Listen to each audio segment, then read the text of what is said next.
ஆண்டவராகிய இயேசு கிறிஸ்துவின் நாமத்தில் காலை வாழ்த்துக்கள். இன்றைய மன்னா, கர்த்தாவே நியாயத்தை கேட்டருளும், என் கூப்பிடுதலை கவனியும்.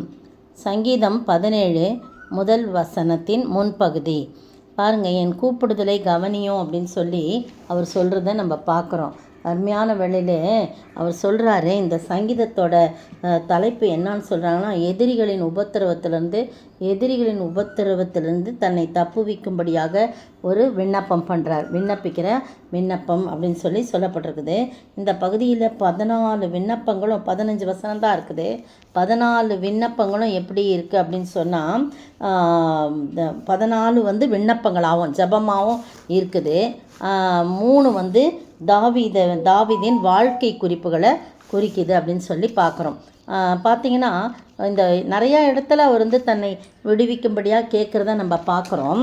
இந்த நேரத்தில் 15ல் 14 ஜபமாக இருக்குது. 3 தாவீதின் வாழ்க்கை குறிப்பாக இருக்குது. தாவீதின் எதிரிகளை குறித்து 8 குறிப்போம். 1-2 வசனங்களை தனக்கு செவி கொடுக்கும்படி அவர் வேண்டுறதை நம்ம பார்க்குறோம். 3-4 வசனங்களை நான் என்னென்னலாம் நான் காத்துக்கொள்கிறேன், என் இருதயத்தை நான் எப்படி காத்துக்கொள்கிறேன் அப்படிலாம் சொல்லி தான் எப்படி ஆண்டவருக்கு பிரியமாக நடக்கிறன்றத அந்த வசனங்கள் நமக்கு சொல்லப்பட்டிருக்குது. 5 முதல் 9 வசனங்கள் வழுவாதபடிக்கும் பகைஞருக்கும் தன்னை பாதுகாக்கும்படி வேண்டுதல் செய்கிறார். அப்புறம் 10-12 வசனங்களில் பகைவருடைய பண்புகளை குறித்து சொல்லப்பட்டிருக்குது. 13-14 திரும்பவுமா பகைவரிலிருந்து விடுவிக்கும்படி வேண்டுதல். கடைசி வசனம் ரட்சிப்பின் நிச்சயத்தை குறித்து சொல்லப்படுது.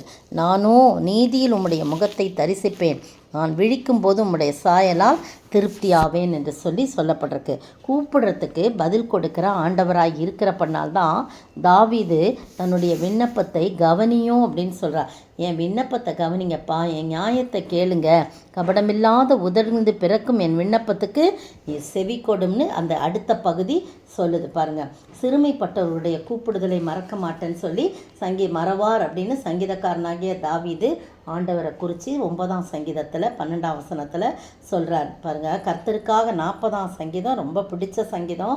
அடிக்கடி நான் சொல்லுவேன். 40:1 கர்த்தருக்காக பொறுமையுடன் காத்திருந்தேன், அவர் என்னிடமாய் சாய்ந்து என் கூப்பிடுதலை கேட்பார் என்றல்ல, கேட்டுட்டாரு அப்படின்னு சொல்லி அந்த சங்கீதத்தில் சொல்லப்பட்டிருக்கு. 61ஆம் சங்கீதம் 1 வசனத்தில் தேவனே என் கூப்பிடுதலை கேட்டு என் விண்ணப்பத்தை கவனியும். இந்த இடத்துலையும் பாருங்கள், கவனியும் சொல்கிறார். அந்த 17ஆம் சங்கீதத்தில் இன்றைக்கி தியான வசனமும் என் கூப்பிடுதலை கவனியும். இந்த இடத்துல என் கூப்பிடுதலை கேட்டு என் கூப்பிடுதல் விண்ணப்பம் எல்லாம் ஒன்று தானே. என் கூப்பிடுதலை கேட்டு என் விண்ணப்பத்தை கவனியும்னு சொல்கிறார். அதே மாதிரி சங்கீதம் 106 44 அவர்கள் கூப்பிடுதலை அவர் கேட்கும் போதோ அவர்களுக்கு உண்டான இடுக்கத்தை அவர் கண்ணோக்கி அப்படின்னு சொல்லும்போது இஸ்ரவேல் ஜனங்களை தன்னை நோக்கி கூப்பிடதை அவர் சொல்கிறார். என் ஜனத்தின் கூக்குரலை நான் கேட்டேன், அவர்கள் விடுகிற பெருமூச்சை நான் பார்த்தேன், அவர்களை விடுவிக்கவே நான் வந்தேன், அவருடைய கூப்பிடுதல் என் சந்ததி எட்டியது என்று தான் சொல்கிறத யாத்திராகமத்தில் நம்ம வாசிக்கிறோம். அப்படி கூப்பிடும்போது ஒரு குரூப் ஆஃப் பீப்புள் அப்படியே அந்த நம்முடைய ஜனங்களை விடுவிக்கிறதுக்காகவே அவர் இறங்கி வந்தேன்னு சொல்கிறார். அப்படிப்பட்ட ஒரு அன்புள்ள நேசர் நமக்கு உண்டு. அதனால தான் அந்த நம்பிக்கையோடு தாவீது என்ன பண்ணுறான், என் கூப்பிடுதலை கவனியும் அப்படின்னு சொல்கிறார். பார்த்திங்கன்னா சங்கீதம் 145:19 அவர் தமக்கு பயந்தவருடைய விருப்பத்தின்படி செய்து அவர்கள் கூப்பிடுதலை கேட்டு அவர்களை ரட்சிக்கிறார். யாருடைய கூப்பிடுதலை கேட்குறார்னா, தமக்கு பயந்தவர்களுடைய கூப்பிடுதலை கேட்டு அவர் ரட்சிக்கிறவராக இருக்கிறார். நீங்களும் நானும் ஆண்டவரை நோக்கி கூப்பிடுவோமா? ஆண்டவரை நோக்கி கூப்பிடும்போது அவர் நமக்கு பதிலளிக்கிற ஆண்டவராக இருக்கிறார். கவனித்து கேட்கிறார். அவர் நம்ம ஜனங்க கூப்பிடுறாங்களேன்னு கவனித்து பார்த்து என்னத்துக்காக கூப்பிடுறாங்கன்றதை அறிஞ்சு நமக்கு அதுக்கு உதவி செய்கிற ஆண்டவராக இருக்கிறார். அவரை நோக்கி பார்ப்போமா? கூப்பிடு நீ பதில் கொடுப்பார், குறைகளெல்லாம் நிறைவாக்குவார், உண்மையாக தேடுவோரின் உள்ளத்தில் வந்திடுவார்.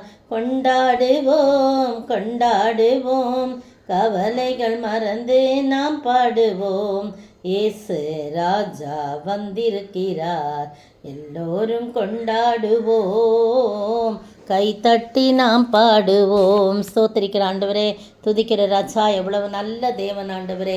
அப்பா, நாங்கள் கூப்பிடுறத கவனியோன்னு தாவீது சொல்கிறார். நீங்கள் கவனித்து பார்த்து ஆண்டவரே, அதிலிருந்து விடுதலையாக்குகிற ஆண்டவரே. அப்பா, கர்த்தருக்காக பொறுமையுடன் காத்திருந்தேர், அவர் என்னமாய் சாய்ந்து என் கூப்பிடுதலை கேட்டார். எவ்வளவு நல்ல ஆண்டவரே தகப்பனை. இப்பொழுதும் நாங்கள் உம்மை நோக்கி கூப்பிடுகிறோம் ஆண்டவரே. யார் யார் இன்றைய நாளிலே உம்மை நோக்கி கூப்பிடுகிறார்களோ, இந்த காலை வேளையிலே உம்மை நோக்கி கூப்பிடுகிறாள், அதெல்லாம் கவனித்து நீர் பதிலளிக்க வேண்டும் என்று கர்த்தரும் மீட்பரும் ராஜாமா இயேசு கிறிஸ்துவின் விலையேறப்பட்ட நாமத்தில் ஜெபிக்கிறேன் பிதாவே, ஆமேன். நேற்றைய பதில், ஆவி இல்லாத சரீரம் செத்ததாய் இருக்கிறது போல கிரியையில் இல்லாத விசுவாசமும் செத்ததாய் இருக்கிறது. யாக்கோபு 2:26. இன்றைய கேள்வி, ஞானம் எப்படிப்பட்டதாய் இராமல் எப்படிப்பட்டதற்கு அடுத்ததாய் இருக்கிறது? எப்படிப்பட்டதுக்கு அடுத்ததாய் இருக்கிறது. ஞானம் எப்படிப்பட்டதாய் இராமல் எப்படிப்பட்டதற்கு அடுத்ததுமாய் இருக்கிறது.